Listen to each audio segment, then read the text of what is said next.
নমস্কাৰ এছামিছ help tips চেনেলটোলৈ আপোনালোক সকলোকে পুনৰবাৰ আদৰণি জনাইছোঁ। যিসকল ভিউৱাৰ্ছে মোৰ চেনেলটো এতিয়ালৈকে ছাবস্ক্ৰাইব কৰা নাই তেওঁলোকে চেনেলটো ছাবস্ক্ৰাইব কৰি কাষতে থকা বেল আইকনটো অন কৰি ৰাখিব।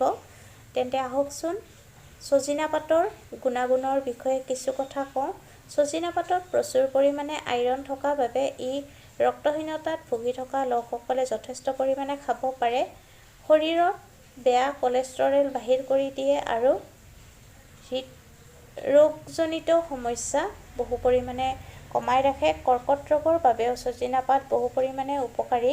নিয়মিতভাৱে সজিনা পাত খালে মগজু সক্ৰিয় হৈ থাকে, দাঁত, হাড়, মাংসপেশী আদি মজবুত কৰি ৰাখে। সজিনা পাতে লিভাৰ সুৰক্ষিত কৰি ৰাখে। সজিনা পাতৰ ৰস খালে বিভিন্ন পেচাবৰ সমস্যা হ্ৰাস পায় আৰু সজিনা পাতে দাঁতৰ বিষ, পায়ৰিয়া আদিত পানীত সিদ্ধ কৰি খালে বহু পৰিমাণে উপকাৰী।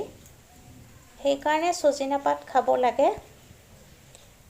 সজিনা পাতত ৰোগ প্ৰতিৰোধ ক্ষমতা বৃদ্ধি কৰে, উচ্চ ৰক্তচাপ নিয়ন্ত্ৰণ কৰি ৰাখে। সজিনা পাত ডায়েবেটিছ ৰোগীসকলে প্ৰচুৰ পৰিমাণে খাব লাগে। আজিৰ ভিডিঅ'টো ইমানেই, পুনৰ উপস্থিত হ'ম। আজিলৈ আহিলোঁ, ধন্যবাদ।